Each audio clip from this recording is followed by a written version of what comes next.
Very few cars have ever been considered truly classless. The VW Golf is one. The original Mini is another. BMW's 3 Series is steadily becoming one, but that's a little way off just yet. I have a contender for another one. This, the Skoda Octavia. But hear me out, I do have a fairly good argument. Since the VW Group took Skoda under its giant wing in 1991, then fully bought it in 2000, the cars falling out of the Czech Republic have been pretty good. Well, very good actually. The engine's in the right place, bits don't fall off, and that's because they're all VWs underneath, which means this Octavia is actually a Golf. There's one car that really stands out in the lineup though, the Octavia VRS. In one form or another, it's been around since 2001. The current generation will cease production after 4 years in the limelight, and it'll be missed. In 2011, the VRS brand turned 10, and well, while Skoda could have had a party with some pointy hats and maybe streamers and maybe a flaccid looking cake, they gave themselves a present that they're not soon going to forget.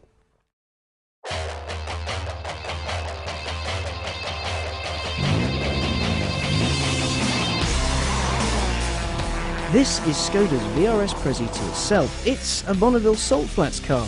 You see, what they did was they took the engine out of a petrol Octavia VRS, changed the turbo for one roughly the size of a small African nation, did a few racy modifications, so roll cage and the like, then put it on a boat and sent it to somewhere called Bonneville in Utah.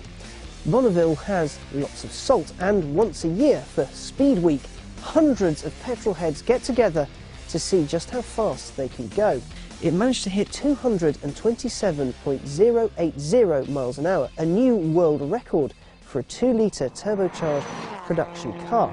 227.080 is the land speed record we hold. For 2-litre production car? Or? Yeah, 2-litre production car supercharged, so all the bodywork has to remain standard. Yep. All the windows have to be in. You can't do any aerodynamic work other than what the rules state is necessary. Duct tape. So you can't do that. You can't do duct tape? You can't gap the lines. You can't add any fins, any splitters. Yeah. So it's got to be original silhouette of the vehicle. It's good for over 800 brake horsepower. That's nearly Veyron territory, and it's a Skoda, the car your older sister won't touch because she doesn't like the name. Skoda has, for some reason, let us drive it at Bruntingthorpe Proving Ground. Now, we're told we can get about 150 miles an hour out of it, but I reckon we can do a little better than that. This one will go faster.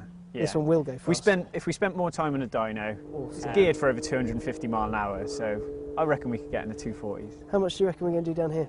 I reckon you get up to 150, 160 before you run out of road. Like the sound of that. The worst happens, the parachute will be live.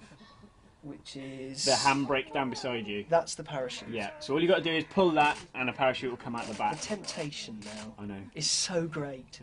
Can we do it? Yeah, on the last run, yeah. Yes! Okay, I'm about to try and do 150 miles an hour in a Skoda Octavia. And fourth, go! Come on! Foot is flat to the floor. 80, oh hello, we're weaving. 90. 120 odd, oh that does not feel good. 130 odd. 130. I wasn't nailing it. That was weaving, that. Whoa.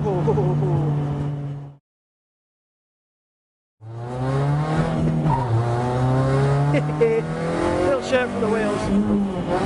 Oh, God. Oh, wow. 145, okay. Okay.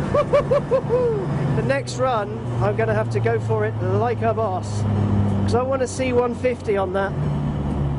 Oh dear. Cab drivers of Britain, get yourself a VRS, fiddle with the engine a bit, put a Garrett turbo on it, run about 600 at 50 degrees in the heat and a hill, and then wow, just yeah. Ooh. Right, going. Let's make some noise! Let's make a lot of noise! Honestly, brilliant. Every Skoda Octavia VRS needs this amount of power. Keep it going. 144, 147, 149, 150. Cool, I can now die happy. Let's get ready for the lever. 3, 2, 1, go! The lever didn't deploy. I just ripped the lever off. Okay. That's not good. There's no parachute. That didn't go well.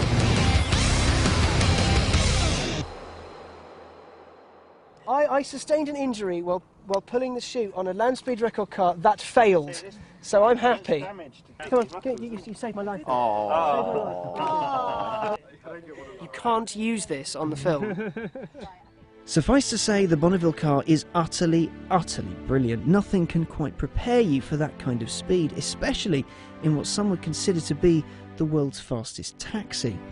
I wonder what Skoda will be doing to celebrate the 20th anniversary of VRS. 300 miles now, maybe? Or maybe space?